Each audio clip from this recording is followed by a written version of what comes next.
नर्मदेहर। आज की इस यात्रा में हम एक ऐसे जंगल में गए जहाँ पर 60 से 70% पेड़ बिल्व वृक्ष के हैं। तो आप भी इस अनमोल धरा के दर्शन इस वीडियो के माध्यम से हमारे साथ जरूर करें।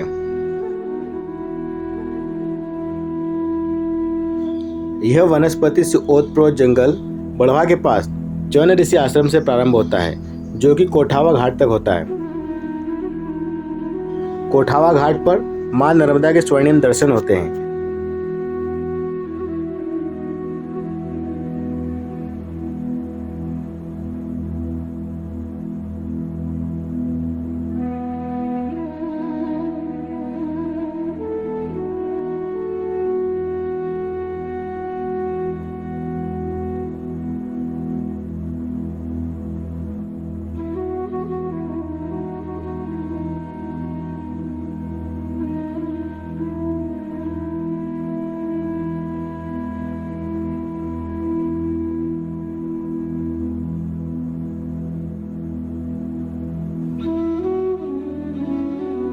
ग्रीष्म ऋतु में भी इस जंगल में कई हरे पेड़ दिखाई देते हैं।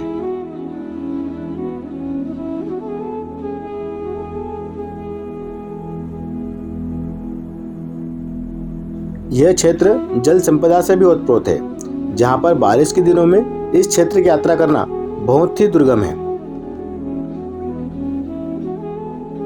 यह क्षेत्र आयुर्वेद का खजाना भी कहलाता है। यहाँ पर कई आयुर्वेदिक जड़ी बूटियां हैं। जो आयुर्वेद के ज्ञाता हैं वो इन चीजों को जरूर जानते हैं।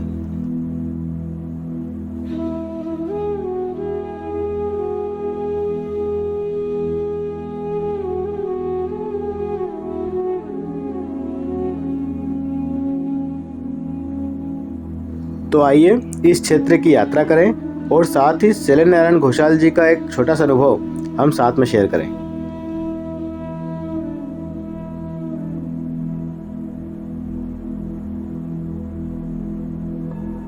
श्री शैलेंद्र नारायण जी घोषाल अपनी पुस्तक में लिखते हैं, जब वो धारा जी से ओंकारेश्वर की ओर वापस आ रहे थे। महात्मा संविदानंद जी के चले जाने के बाद मैं अपने आप को बड़ा अकेला और लाचार महसूस करने लगा। धावड़ी कुंड के 2.5 महीने बड़े आराम से गुजर गए थे।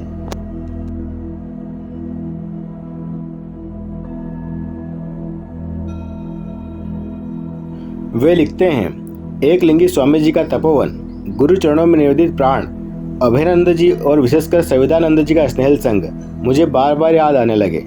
गठरी, कमंडल और लाठी उठाकर मैं आगे बढ़ने लगा। मेरे कंधों से अभयानंद जी द्वारा दी गई झोली लटक रही थी, जिसमें ढेर सारे कंदमूल भरे पड़े थे और जिसे संविदानंद जी जाते समय मुझे दे गए थे। 2.5 महीनों की आराम की जिंदगी बिताने के बाद अब वही झोली मुझे बहुत भारी लगने लगी।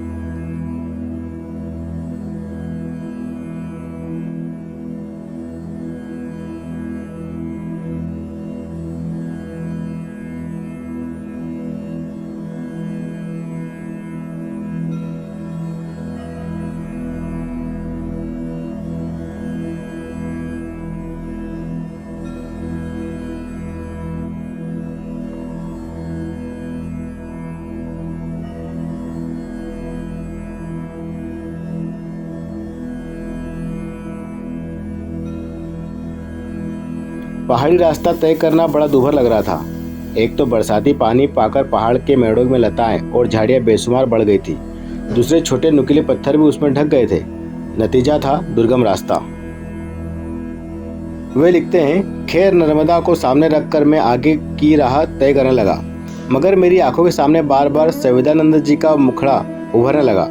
बार बार मुझे यही सूझ रहा था कि जरूर संविदानंद जी के संग मेरा पिछले जन्म में कोई गहरा रिश्ता रहा होगा, वरना उन जैसे संसार त्यागी वैरागी से मुझे इतना विमल स्नेह कैसे मिला।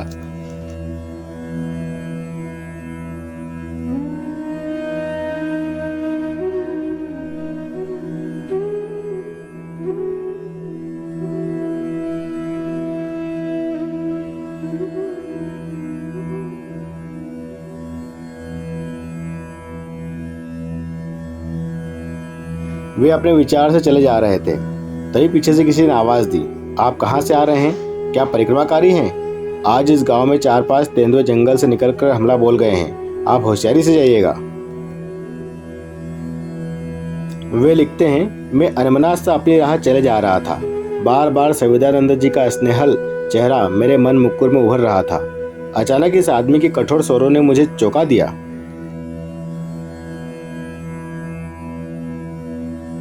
मां नर्मदा के उत्तरी किनारे के इस पहाड़ी रास्ते पर ताड़ और साल के पेड़ों की कतार काफी दूर दूर तक चली आई थी। मैंने इन पहाड़ी भाई को शुक्रिया कहकर अपने चलने की रफ्तार बढ़ा दी थी। वे लिखते हैं, सांझ के पहले 24 अवतार पहुंचना ठीक रहेगा। बरसाती पानी के कारण नर्मदा जी में काफी उफान आया हुआ था। कल निनाद करती नर्मदा जी बड़े उमंग से बह रही थी।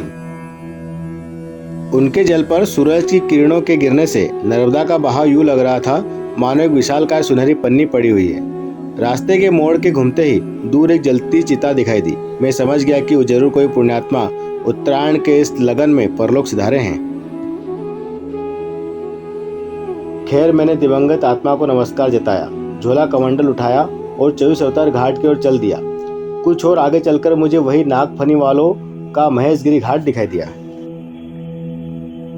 वे लिखते हैं, अब मुझे क्या करना चाहिए? मंदिर की ओर जाऊं या महात्मा सोमानंद जी कुटिया में जाकर सोऊं?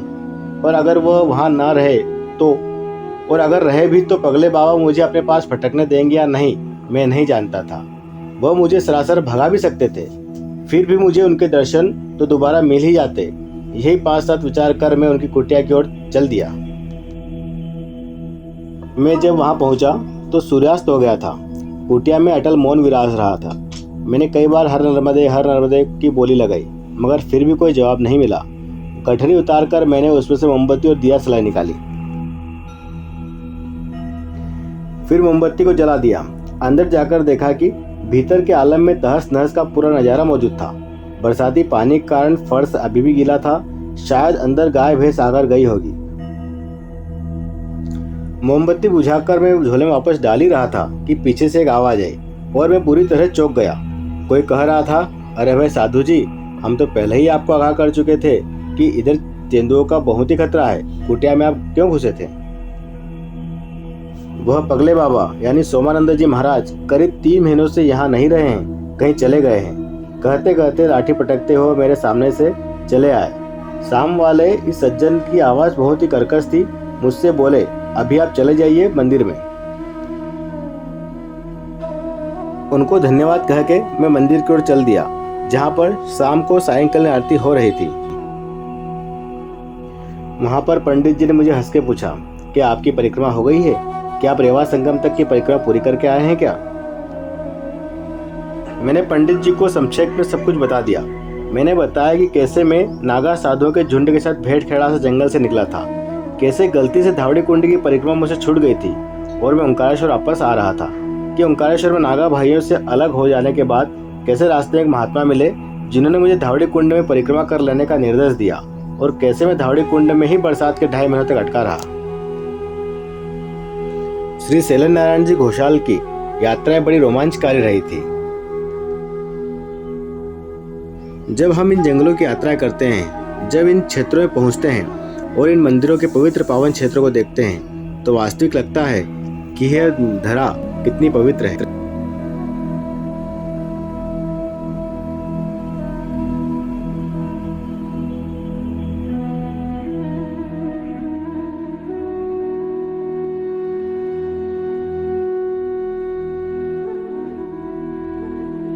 कोठावा के इस जंगल की यात्रा बहुत ही यादगार रही। जब हम वापस लौट रहे थे तब अस्तांचल गांव में सूर्य बहुत ही सुंदर दिखाई दे रहे थे।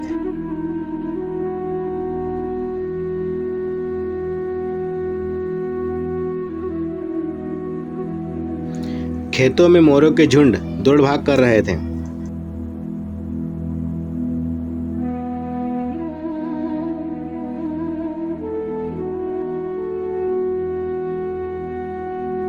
आज की हमारी यात्रा बहुत ही सुंदर और सुखद रही। जब भी आपको समय मिले इन क्षेत्रों की यात्रा जरूर करें। मां नर्मदा रहस्य, प्रमोद अत्रेय। धन्यवाद।